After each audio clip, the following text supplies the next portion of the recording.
Now, my colleague in BRICS, Mr.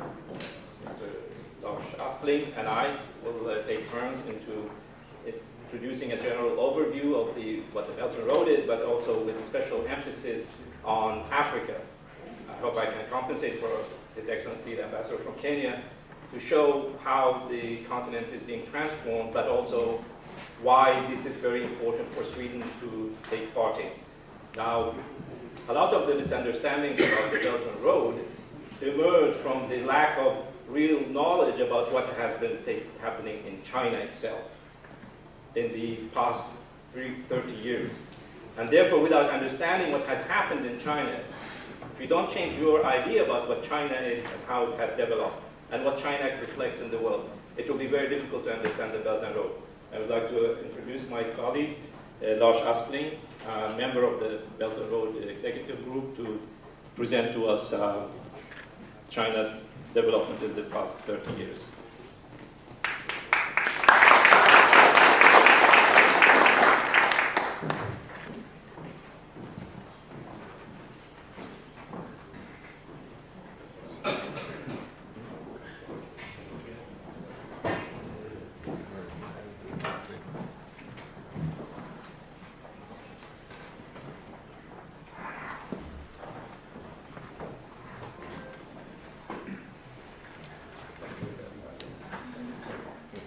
Excellency and all attendants, I would like to introduce to you some information about China and the China development over the past 30 years.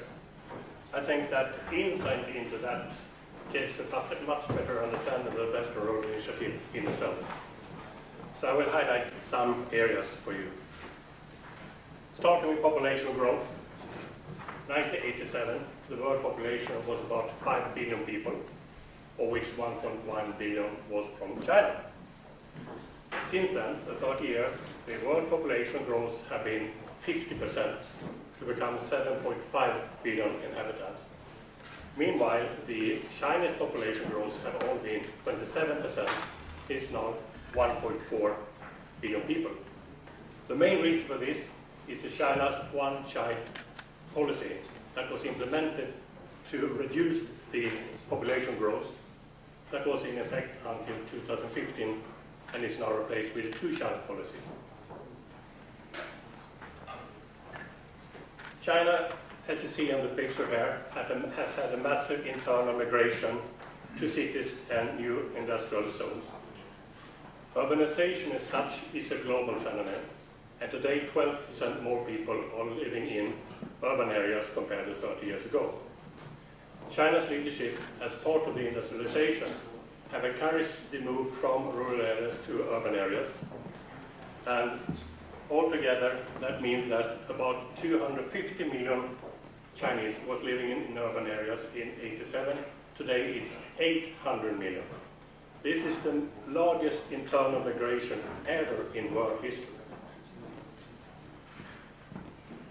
Around the new cities and industrial zones, China has developed development corridors with interconnecting infrastructure in order to secure the facilities and needs for both industries and companies working in that area, as well as for people living in it.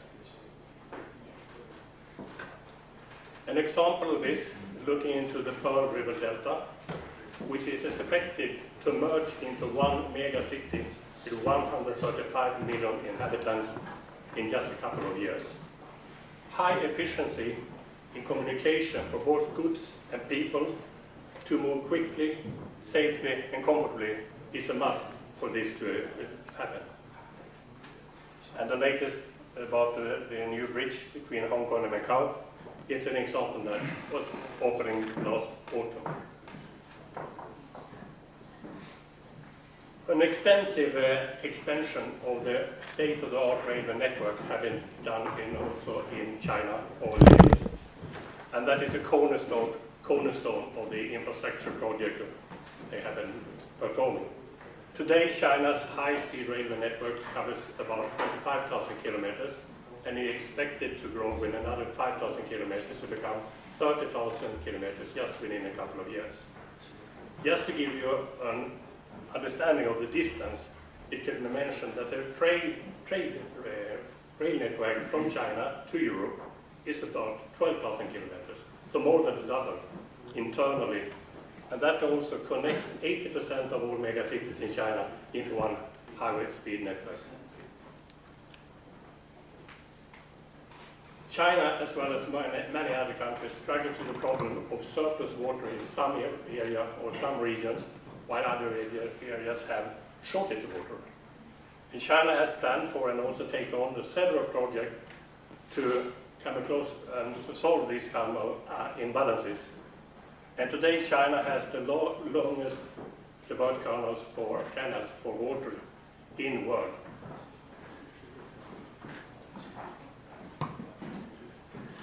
Establishing of plans for power production has been a part of that.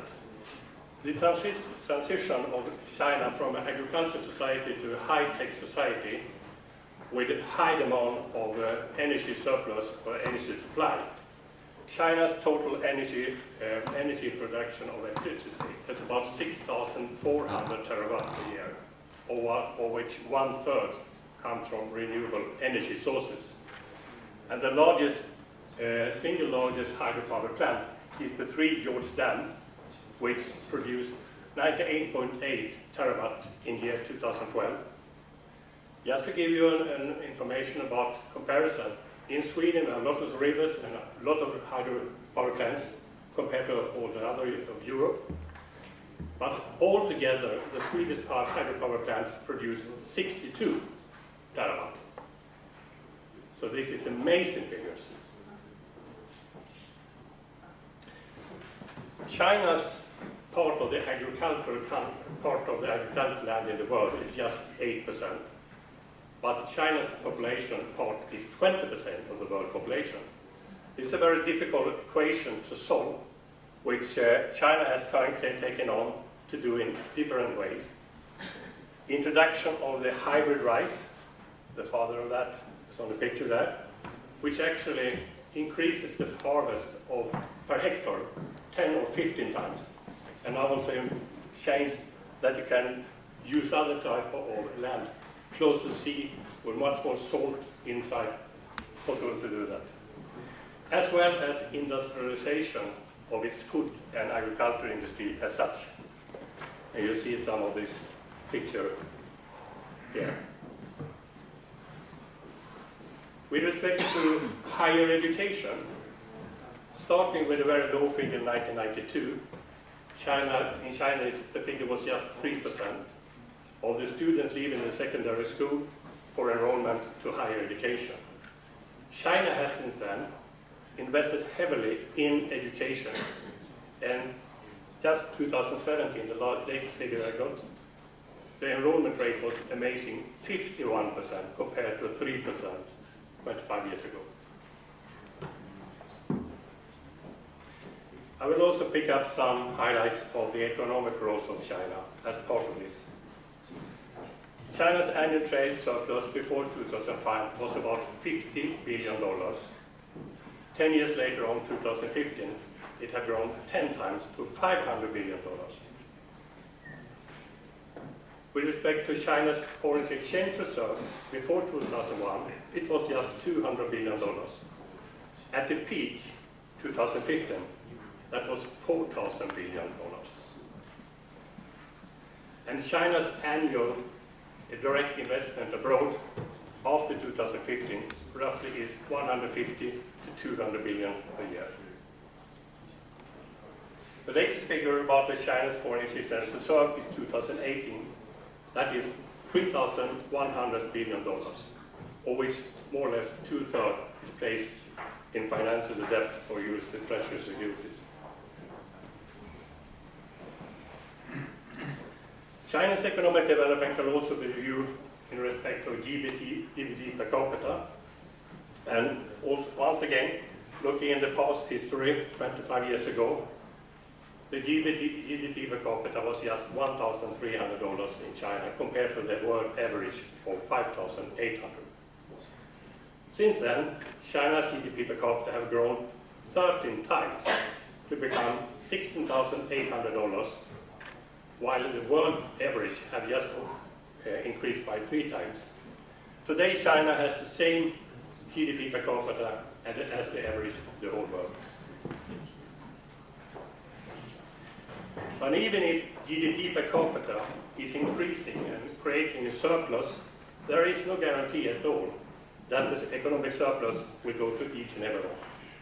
You just have to look at the United States with the ever-increasing gap between the very rich and all the others. But over the past 10 years, 2005-2015, looking at those living in the lowest standard of the poverty ratio of less than $5.5 a day, that was about 34% in China 2005. Today, the figure is just 8, while the world average has just gone down from 34 to 24. That means in figures about 350 or 400 million people in China have left poverty and is now part of the ever-increasing middle class or high class.